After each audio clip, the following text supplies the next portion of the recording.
Theme park attractions promise to transport the rider to an infinite variety of far-flung worlds, not constrained by genre, time, or historical accuracy. So why does a moment like this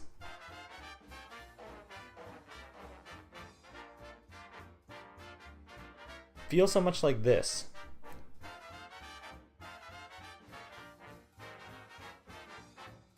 Or this old standby?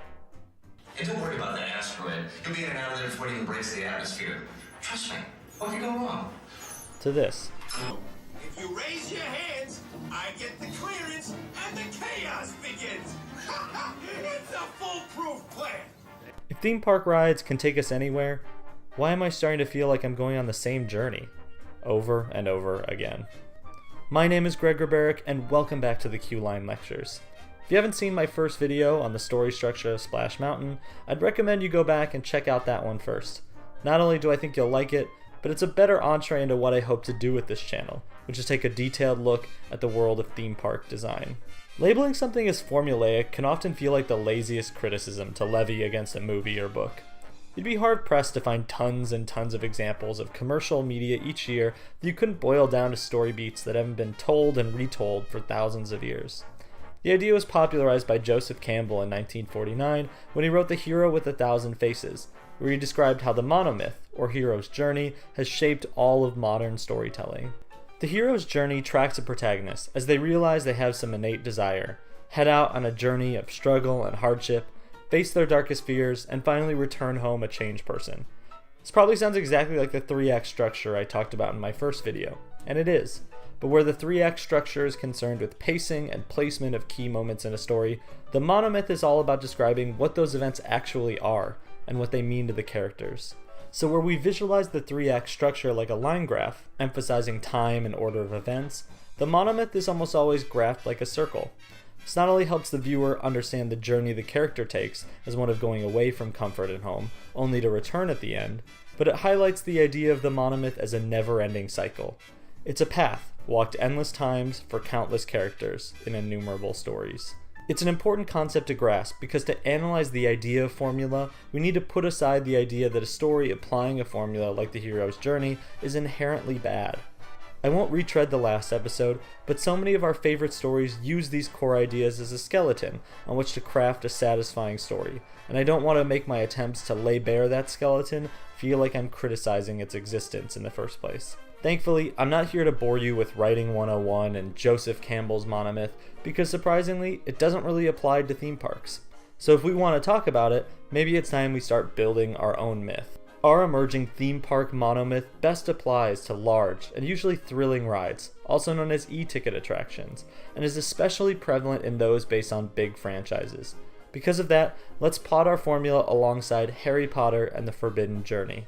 The ride experience begins as you enter the dungeon of Hogwarts, and wind your way up through the greenhouse, and finally into the castle proper, where Dumbledore is welcoming muggles and invites you to join a lecture on the history of the school.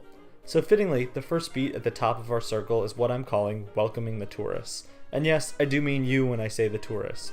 In that way, it's very literal, but that doesn't mean there's no complexity to the choice. Rides following this formula tend to cast the rider as some kind of visitor receiving a tour of a famous and often dangerous location.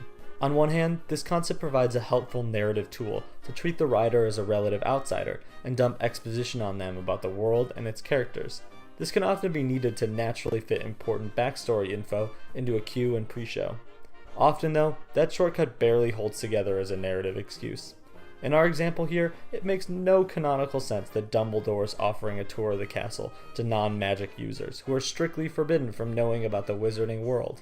For another example, think about how flimsy a narrative idea it is to offer tourists a trip to the dangerous and relatively unexplored tomb in both Revenge of the Mummy and the Indiana Jones adventure. Our next event in our circle comes when we enter the Defense Against the Dark Arts classroom, and Harry, Ron, and Hermione pop out of the invisibility cloak to give us a change of plans.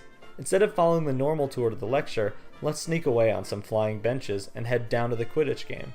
I call this beat the plan, and is usually defined by the introduction of a hero character, playing out an oh-so-foolproof plan for us to follow.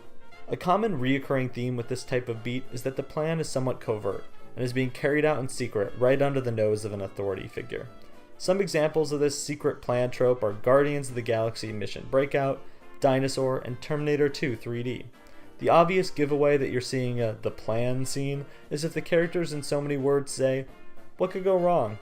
The answer to that, of course, is, well, everything. And that's why our next beat is called Everything Goes Wrong.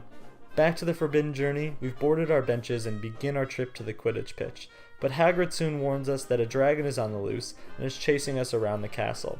Ideally, the things that would start to go wrong here were introduced ahead of time, so they don't feel like random chaos coming in from left field, which is mostly the case here.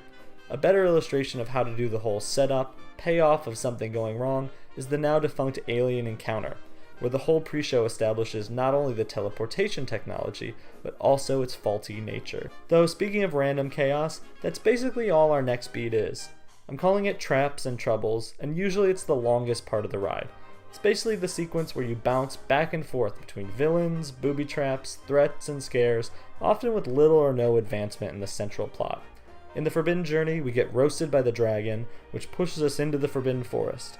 We get attacked by spiders until the Whomping Willow knocks us into the Quidditch match, which is quickly disrupted by a pack of Dementors who knock us down into the dangerous remains of the Chamber of Secrets. This is a great characterization of a beat that is truly just moving between scenes of disconnected danger. While this kind of disjointed nature has always been part of the theme park DNA, it's best crystallized in the Amazing Adventures of Spider-Man, or Transformers, which spent almost all their runtime just spinning you between brief encounters with villain after villain. This all comes to a head in the next two beats, that I'll call the final boss and Saved by the Hero. After entering the Chamber of Secrets, we come face to face with the Dementors, and one of them begins sucking our souls out of our bodies. This is the final boss, a climactic encounter with what is usually the iconic villain. The villain doesn't always have to be a person either, a la the T-Rex from the Jurassic Park River Adventure, Kong on Reign of Kong, or how the Indiana Jones Adventure cribs the infamous boulder scene from Raiders of the Lost Ark as a way of putting you head to head with Indy's greatest rival. So just as we were about to die, who else would appear but Harry Potter himself with a great Patronus to scare away the Dementors? The name Saved by the Hero makes this beat pretty self-explanatory, but it doesn't make it any less important. This is where we see the marquee and often namesake character in full force saving the day. Think of both Bumblebee and Spider-Man using their abilities to stop you falling off a tall building, Albert managing to close the music box in Mystic Manor, or even your boat captain killing the shark with a grenade launcher on Jaws. Following Harry out from the collapsing chamber and up into the Great Hall, we have our final beat, Come Back Anytime, where the heroes, oddly enough, congratulate us on a job well done and encourage us to return. This is a somewhat nonsensically happy ending that doesn't fully hold up to scrutiny.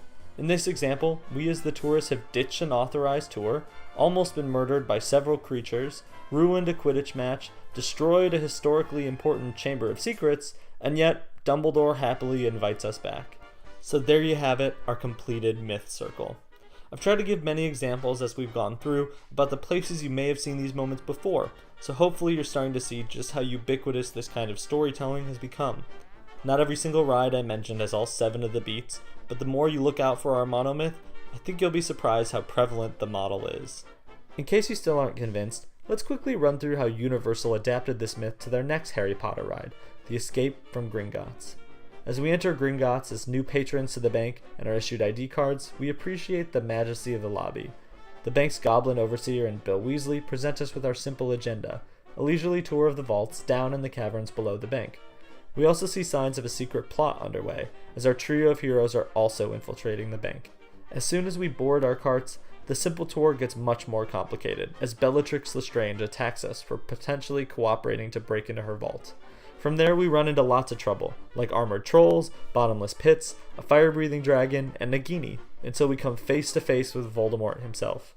The Dark Lord almost kills us when Harry Potter and friends return on the dragon to pull us back out of the vault to safety, where we run into Bill, who encourages us to return any time to open an account.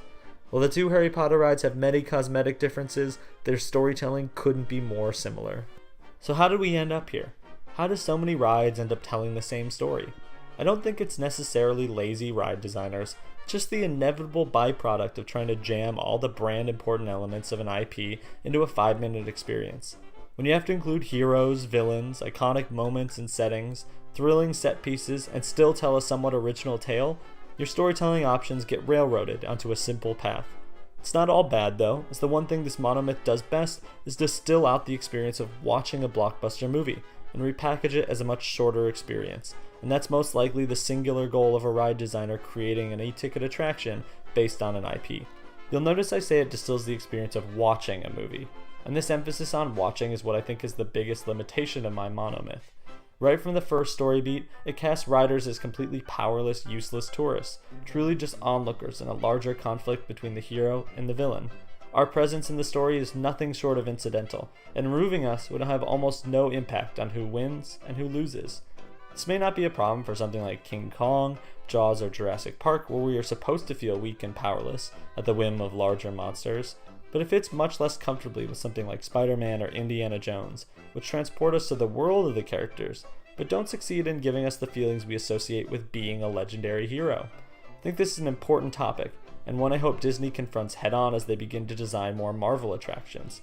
Guests want to feel like they are Iron Man or Captain America, not just the helpless pedestrians those heroes save. So as big IP-based attractions become more and more the norm, is the continued spread of my monomyth inevitable? I'm not sure. But as I said in the beginning, I'd urge designers to remember that theme park rides can take us anywhere. And when anywhere has to be everything to everyone, the limitless starts to feel a lot less exciting. Thank you so much for watching. Please like and subscribe if you want me to make more videos like this one. Comment below if you think of more rides that fit my monomyth, and of course, again, thanks for watching.